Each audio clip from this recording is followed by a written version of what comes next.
Shalom Aleichem. Last week and 2 weeks ago, I think we talked about the Torah codes, and we showed the Trump there, we showed the AIDS, lo alenu, lo aleichem, all kinds of, you see what the wonders of the Torah. Today we're going to talk about a subject that not too many people know about it, and it's a part of our life. So I thought it was very, very important to talk about it. We're going to be talking about the EREV, the RAV. Who are the EREV and what are they? The Zohar says that we are in the galut of Edom, galut of Ishmael, galut of the Da'at, and galut of the EREV. All these four galuyot, we're encountering them now. People know about the Edom, about Ishmael, Esav, Ishmael, yeah. What's galut of Da'at? The Da'at, as I explained in further other lectures, is right here, between the Moach of Chokhmah, between the wisdom, and Binah. Chokhmah here, Binah here. Da'at is right in the middle of the head. What is the function of Da'at? A person can know a lot of information, can be very, very wise, very smart, with a lot of talents. But if he doesn't have Da'at to tell him what is good and what is bad, with all his smartness, he can be somebody like Hitler. So what's all his wisdom for? To do bad. And the only person that would have the right da'at to know what is good and what is bad is a Talmid Chacham, or a Jew who learns Torah. The Torah will tell us what is good and what is bad. A lot of things that we think that are good for us turn to be not so good for us. A lot of things that we thought they were bad turn at the end to be good for us. Who knows what is good and what is bad? Only the Creator knows. And He tells us through the Torah. So we have the wisdom, we have the binah, but we have to know where to put all this wisdom, in good or in bad. Chas v'shalom. This galut that we're in now, the time that we're in now, people are very, very mixed up. They don't know what is right, what is wrong. And it's not their fault, because they don't have the guidance of the manual. The manual is the Torah. Only the Torah, the Creator, who brought us this manual, can tell us what is good and what is bad. Otherwise, you see that good and bad changes every day. There's morals that change every second. 50 years ago, a woman would, in Canada, I used to live in Canada, 50 years ago, a woman, if she would have her skirt over her knee, they will take her away to the police station. She shouldn't have that was the decent the way to dress at that time. Today, I think they'll take her to prison. She has a dress. No, never mind, the other way. Okay. So you see that every second the morals change, and the morals are who is deciding what is good, what is bad? The TV, media. And everything is going down and down and down. Morals are going down and down because there's not absolute truth to tell us what is good and what is bad. Because only He will tell us what is good and what is bad. So the galut, the exile of the da'at, is another very, very important factor for this galut. And then there's the EREV. That's the fourth one. Who are the EREV? So I'm going to read you from the Zohar, Bereshit, Daf Chaf Hei, Zohar, Bereshit. It's talking about the EREV. I'm just going to explain. When we were in Egypt, and there were the 10 plagues, and HaKadosh Baruch Hu saved us from all these plagues, took us out of Egypt, there were people that were very, very, what you call today, intellectual. There were people who were like scientists. at that time. But they were much higher than scientists of today. What do I mean? Scientists higher, I mean in their power, not in their goodness. Scientists today think that they can copy things. They have missiles, they have to kill people, or they go to the moon and come back, and they know what's in Mars. You'll be surprised to know that these were small things for the Egyptians to know at that time, at the time of Paro. They used to have witchcraft. They used to know names of the other side. And Paro was one of the biggest people on the evil side that ever were created.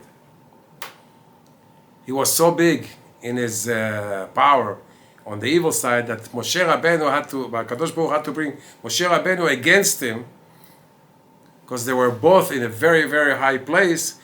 Paro was in the Tum'ah on the evil side, Moshe Rabbeinu on the holy side. But they were very, very high, both of them, on each side.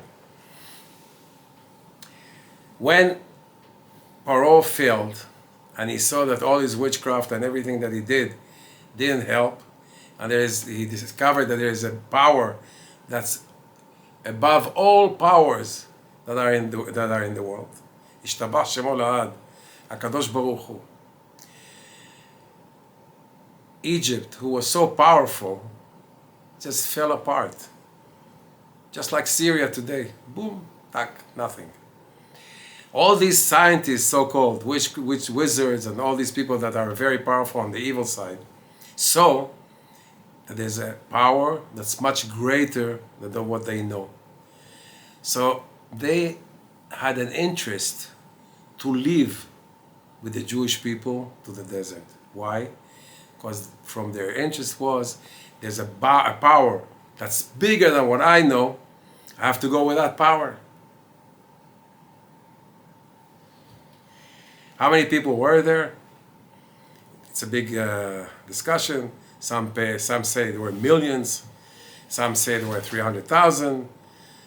And it's a big discussion how many people left with the Jewish people to the desert.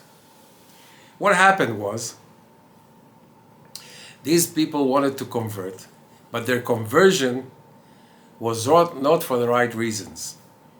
They didn't convert because they saw HaKadosh Baruch Hu and they said, I have to be with the truth, because HaKadosh Baruch Hu is the truth. Whatever he tells me I'm going to do. They converted because they said, we're going to gain a lot of things, materially, whatever, to be with the Jewish people. It's worth it. They have the power, so we'll go with them. And what happened in the desert, most of the sins that Israel had in the desert were because of the EREV RAV. So these are people that look like Jews because they converted, but because their conversion was empty, because they had an interest in their conversion, their real souls inside is souls of goyim. So it's a goy with a levush, with a clothing kilo of a Jew. He can have a beard, he can have a kippah even, but inside is a goy.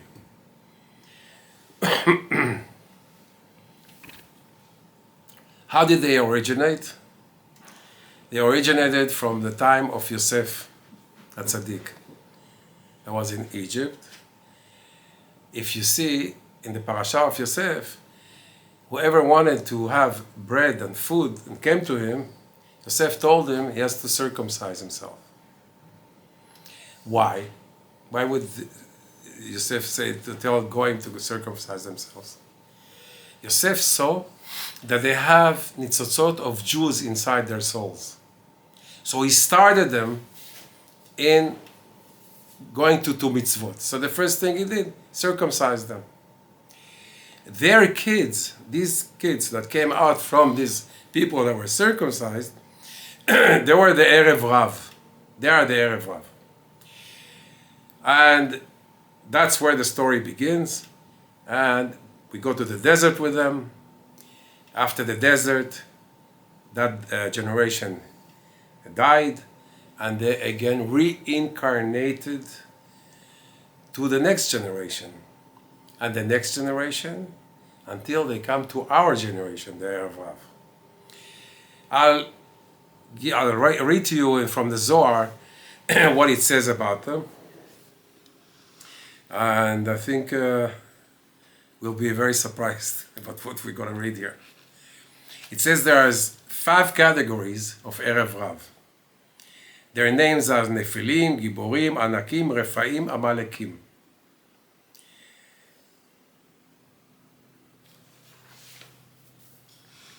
It says here, who are the EREV? It says in the end of times, before Mashiach comes, they're going to be the leaders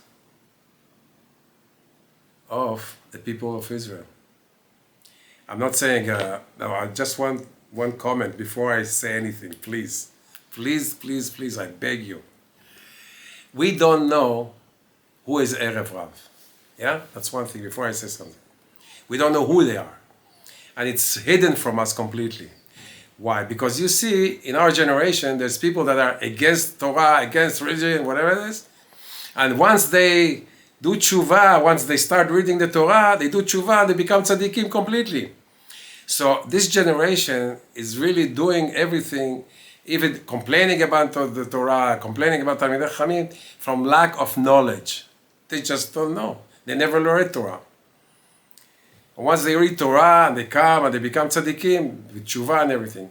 We saw people that were like completely, you would think they were EREV Rav. You see them, they become Talmidei Chachamim tzaddikim, and they're great, amazing people. So what I'm saying, I'm just saying what the Zohar here is saying, leaders. So don't come and quote, oh, this is the government, this is that. Please, don't put any labels on anybody. I'm just reading you what the Zohar says, and we don't know who they are. Be'ezrat Hashem, maybe there are only 2-3 people in this world, or one even. You know, don't take it for granted that if you see this one doing that, it means that there's a Rav. It's not. Okay. He says it, they are the leaders of the people, and their government is a very, very, very, very strong government. Now, what it says, when it says here that they are the leaders, there's a lot of leaders that are not in the government. Yeah? These are people that are running the people, the Jewish people, without even the Jewish people knowing that they're running it. They're running them. That's also could be very well. Okay? Okay, it says, and they're governing the Jewish people, and they're taking their money. So it could be companies, it could be presidents, it could be all kinds of people, but don't label them, please. And they are reincarnations of people that were in Dor HaMabul, the generation of Noah. And that's why Noah didn't want to pray for them, because they were EREV Rav in the Dor HaMabul. I didn't want the EREV Rav to come out, to come with him in the Teva. Then there is the next category. They're into wrong desires. Gilui Arayot. These Nephilim, they're called. They're interested in one thing, Gilui Arayot. Everything that has to do with that side, they're into that. And what they do,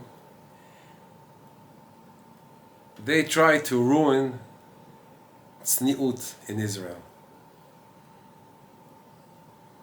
They bring the fashions, they show commercials, everything without any modesty, without tzniut, everything. To ruin the tzniut of the Jews. So that's the next one of them. Then there is the third one, they're called Giborim. They put their influence in the holy places. Could be in synagogues, Batei Midrashim, all kinds of places that are spiritual. And they control congregations for their honor. Again, please don't label anybody. That could happen, what he's saying over here. The next thing, Oh, and through the spiritual channels, they can make a lot of money for themselves. Because you can control people either physically or control them spiritually. Spiritually is much, much worse than physically. That's what they do. Rephaim. Rephaim are the category that only care what the Goyim say, what the Goyim think about us. Why? Because inside there is a Goy. So they are more connected to the Goyish world than to the Jewish world. So you see them all the time taking into consideration everything that the Goyim are doing. And they don't care about the sufferings of the Jews. So you see there's so much influence, Goyish influence in our country, you know. So you have to know that there's people like that too. The fifth one, Anakim, they put down Talmidei Chachamim, לא עלינו. They put down anything that's from the Torah. And you know, putting down is very, very easy. If a person makes fun, chas v'shalom, of anything, that's the biggest put down that you can get. The Torah says, the Gemara says, letzanut, okay? Docha 1,000 tochachot. What does it mean? One joke, which is making to put down somebody, can put down 1,000 tochachot, 1,000 rebukes. A person now comes, big rabbi or some chas v'shalom, talking Torah, teaching people, explaining them. One person making a joke of what he said, an hour of spiritual arousal can be destroyed by one joke. And that's what they do. They want to put down anything that has anything to do with Torah. So they can wink when somebody says something that's spiritual. They can make a face, all these things. And that, chas v'shalom, can bring a lot of the people down. Now,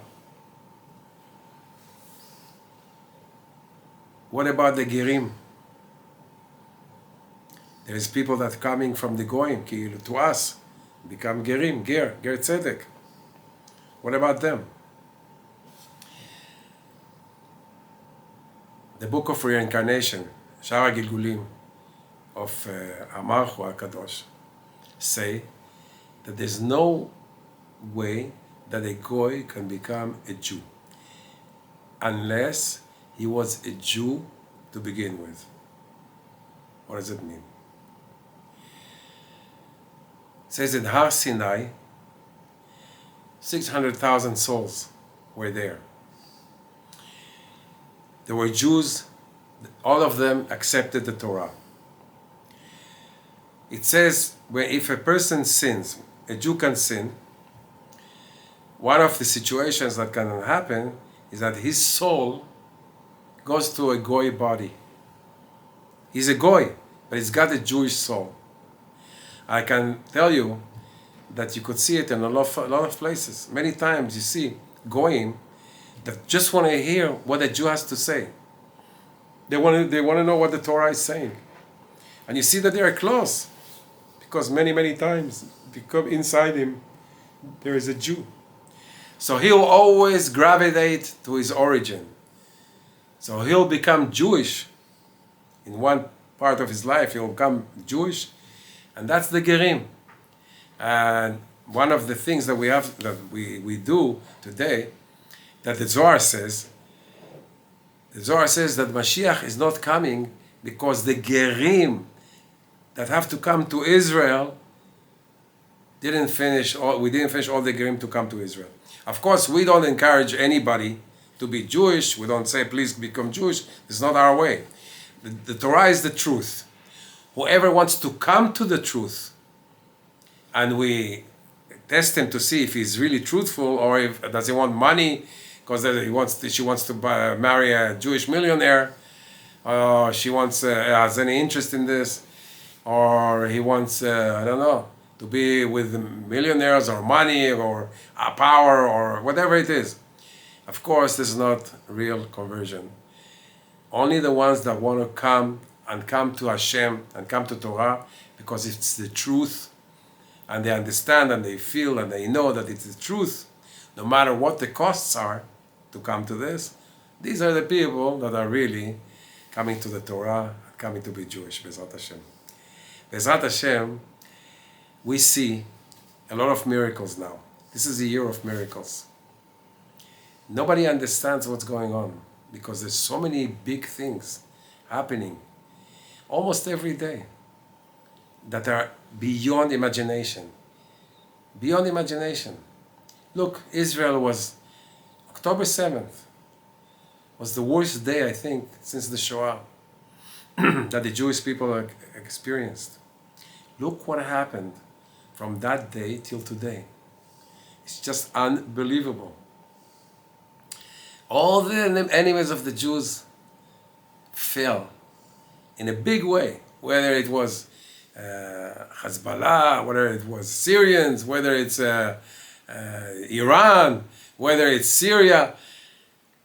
You know, processes like that will take years and years for a country to fall, or for a terrorist to go away, or whatever.